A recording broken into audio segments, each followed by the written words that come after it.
Anugerah yang Allah Subhanahu Wa Taala berikan pada kita pada hari ini, kita dapat lagi nikmat untuk kita terus hidup di atas muka bumi Allah Subhanahu Wa Taala. Maka mulakan kehidupan kita ini tuan-tuan dalam keadaan kita perbanyakkan mengingati Allah Subhanahu Wa Taala. Dalam keadaan kita menyebut nama-nama Allah Subhanahu Wa Taala ini di permulaan kehidupan kita, Allah Subhanahu Wa Taala akan beri kita untuk perjalanan seterusnya di dalam keadaan baik. Apabila perjalanan kita dalam keadaan baik ini, tuan-tuan, sudah pasti kehidupan kita ini di antara kehidupan yang diredai oleh Allah Subhanahu Wa Taala. Bersempena juga kita berada pada hari ini yang disebut sebagai hari Sayyidul Ayyam, penghulu segala hari. Dah berapa kali dah, berapa minggu dah kita tidak solat Jumaat ni tuan-tuan. Rasa kesunyian dah kan. Sunyi lama dah tak datang solat Jumaat. Tak silap saya dah ketiga, dah keempat, dah sebulan dah. Tambah pula dicampur pula dengan PKPB ni sampai bulan 12. Justru tuan-tuan, kita di awal ini terutamanya berada pada hari Sayyidul Ayyam. Rasulullah sallallahu alaihi wasallam, Nabi mengajar pada kita untuk perbanyakkan. Terutamanya amalan kita berada pada hari Jumaat. Amalan pada hari Sayyidul Ayyam yang diajar oleh Nabi sallallahu alaihi wasallam. Apabila diajar oleh Nabi sallallahu alaihi wasallam, yakni disebut dengan amalan-amalan sunat. Amalan-amalan sunat ini apabila kita buat, maka diberi pahala oleh Allah Subhanahu Wa Taala. Kerana amalan-amalan ini bergantung pada niat kita. Kerana Nabi sallallahu alaihi wasallam pun bersabda di dalam satu hadis yang diriwayat daripada Sayyidina Umar Al-Khattab radhiyallahu an. Kata Nabi sallallahu alaihi wasallam, "Innamal a'malu binniyati wa innama likulli imri'in ma nawa, faman kanat hijratuhu ila Allah wa rasulih fa hijratuhu ila Allah wa rasulih, wa man kanat hijratuhu ila dunya yusibuha aw imra'atin yatazawwajuha fa hijratuhu ila ma hajara ilaihi." Riwayat Imam Al-Bukhari.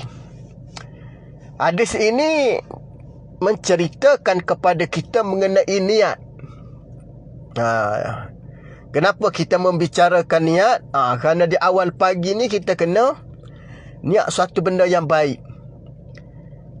Niat suatu benda yang baik supaya kita memperolehi kebaikan daripada Allah Subhanahu Wa Taala. Kita memperolehi kebaikan dengan sebab kita niat benda baik. Tu kata Nabi sallallahu alaihi wasallam, sesungguhnya setiap perbuatan tu kata Nabi dimulai dengan niat. Setiap perbuatan mesti dimulai dengan niat. Perlu kepada niat. Di permulaan kita nak laksanakan segala amalan, kena ada niat kita kepada Allah Subhanahu Wa Taala. Apabila niat yang baik, insya-Allah Allah Subhanahu Wa Taala akan beri kita kebaikan dan diberi pahala. Beruntungnya kita umat Nabi SAW ni tuan-tuan, berbanding dengan umat dulu, kita niat sahaja untuk buat benda baik sudah diberi pahala. Belum buat lagi. Nampak? Belum buat lagi sudah diberi pahala oleh Allah Subhanahu Wa Taala. Bayangkan kalau kita buat. Buat lagi tuan-tuan, lagi banyaklah pahala. Niat saja dah dapat. Nampak? Niat sahaja sudah dapat. Apatah lagi kita buat. Terutamanya di permulaan ini pada hari Jumaat ini, kita niat dah benda baik. Nampak? Bangun awal pagi, kita solat. Alhamdulillah, solat berjemaah. bersama dengan keluarga, bersama dengan ahli keluarga solat berjemaah walaupun tak boleh hadir masjid, tapi kita tidak lepaskan peluang untuk berjamaah. Itu yang penting tuan-tuan. Tidak lepaskan peluang untuk berjamaah, menghidupkan suasana jamaah di dalam rumah. Di dalam rumah tangga menunjukkan suasana jamaah, menunjukkan suasana yang kata diturunkan, dipayungi oleh malaikat rahmat Allah Subhanahu wa taala dengan melakukan perkara yang disukai oleh Nabi, yakni ibadah secara berjamaah. Nampak? Ini kelebihan. Maka dengan sebab kelebihan ini kita buat, maka Allah Subhanahu wa taala beri pada kita kebaikan di awal ini. Apabila kebaikan di awal ini dengan kita, pastikan niat tu kerana Allah Subhanahu wa taala. Nampak? Niat kita kerana Allah. Tidak ada amalan kita yang kita buat ini melainkan nak kepada redha Allah Subhanahu wa taala. Nampak? Di antara yang disebut juga dalam perbincangan insya-Allah di awal ini, di antaranya di dalam kaedah lain pun ada menyebut juga mengenai niat. Di antaranya kaedah adalah kaedah orang fiqh menyebut bagaimana al-umuri bimaqasidiha.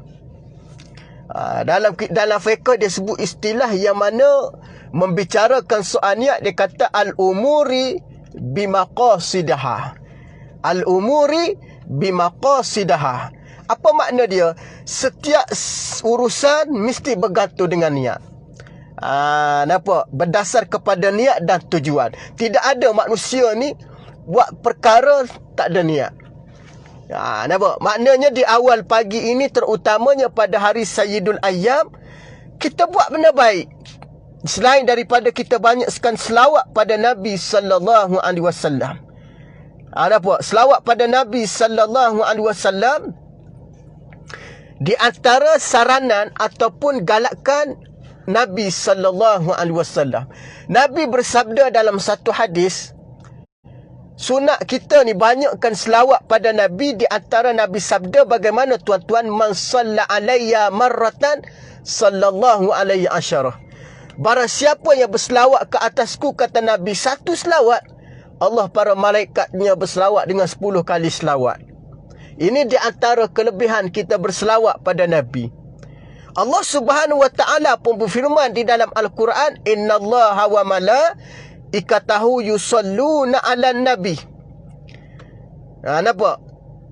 Innallaha wa malaikatahu yusalluna 'alan nabi. Sesungguhnya Allah dan para malaikatnya berselawat pada Nabi. Ya ayyuhallazina amanu sallu alaihi wa sallimu taslima. Wahai orang-orang yang beriman, memberi salam dan selawatlah kamu kepada Rasulullah sallallahu alaihi wasallam.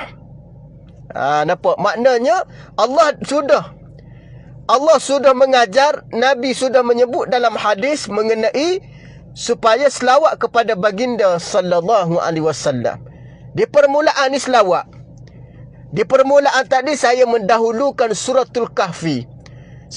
Nampak tuan-tuan? Suratul Kahfi ni di antara perkara ataupun amalan sunat di pada hari Sayyidul Ayyam, pada hari Jumaat, penghulu segala hari. Kerana Nabi sallallahu alaihi wasallam ada bersabda di dalam satu hadis mengenai kelebihan membaca suratul Kahfi.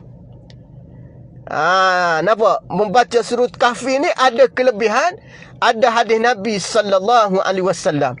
Tu kadang-kadang kita ni tuan-tuan, panjangnya ustaz suratul Kahfi, 110 ayat. Kalau kita boleh baca semua lagi baik. Nampak? 110 ayat di dalam suratul Kahfi. Nampak? Kalau kita boleh baca lagi baik. Kalau kita boleh baca semua. Tapi bagaimana kalau kita boleh baca 10 ayat daripada suratul Kahfi pun sudah memadai. Nampak? Suratul Kahfi, membaca surah Kahfi pada hari Jumaat, sunat yang diajar oleh Nabi sallallahu alaihi wasallam. Bagaimana kita nak supaya pastikan kita nak biar Jumaat ini tuan-tuan yang terbaik lah. Bukan sekadar Jumaat, tetapi kita nak ambil keistimewaan pada hari Jumaat itu dengan kita buat benda baik. Rugi tuan-tuan kita tak ambil peluang pada hari Sayyidul Ayyam untuk kita melakukan amalan-amalan sunat yang diajar oleh Nabi sallallahu alaihi wasallam. Walaupun kita tak pergi masjid untuk solat Jumaat. Bukan tak boleh pergi, bukan semata kita tak nak pergi kerana tidak dibenarkan. Dalam proses PKPB ni, tak boleh nak pergi buat macam mana. Sembahyang amalan-amalan sunat di bulan ataupun pada hari Sayyidul Ayyam masih ada lagi. Nampak? Buatlah tuan-tuan yang dirahmati oleh Allah Subhanahu Wa Taala membaca Suratul Kahfi. Di antara kelebihan tu bacalah. Kadang-kadang dia kata, Allah ustaz panjanglah tak boleh nak baca. Baca 10 ayat je tuan-tuan. Nampak baca Suratul Kahfi. Kerana Nabi sallallahu alaihi wasallam pun ada menyebut dalam satu hadis, nampak mengenai kelebihan Suratul Kahfi. Dijauhkan daripada fitnah, terutamanya kita berada akhir zaman ni tuan-tuan, banyak fitnah kan. Terutamanya kita minta supaya jauh daripada fitnah Dajjal. Nampak tuan-tuan, ini di antara yang disebut oleh Nabi sallallahu alaihi wasallam. Amallah tuan-tuan. Di samping itu juga amalan-amalan sunat pada hari Jumaat ialah dengan kita memotong segala kuku. Nampak tuan-tuan? Antara rutin yang kita boleh amalkan, kita potong kuku. Nampak? Di hari Jumaat. Nampak tuan-tuan? Di antara amalan yang kita boleh laksanakan. Bukan tak boleh potong di hari lain, tapi nak ambil kelebihan sunnah pada hari Jumaat. Nampak? Sunnah di hari Jumaat kita nak ambil. Kadang-kadang orang kata hari lain tak boleh kau potong kuku. Boleh, tapi hari Jumaat tu di antara sunnah membaca ataupun yang disebut memotong kuku. Nampak? Tu dalam Ibnu Mas'ud ada bersabda dalam satu menyebut dalam satu hadis, Rasulullah sallallahu alaihi wasallam menyebut, sesiapa yang memotong kuku pada hari Jumaat, kata Nabi sallallahu alaihi wasallam, Allah akan menyembuhkan daripadanya penyakit dan diberi keselamatan. Nampak ni? Ni kata daripada Nabi sallallahu alaihi wasallam, hadis daripada Ibnu Mas'ud. Barang siapa, kata Nabi, yang memotong kuku pada hari Jumaat, Allah akan menyembuhkan daripada penyakit. Maknanya ada kelebihan. Nampak tuan-tuan, ada kelebihan.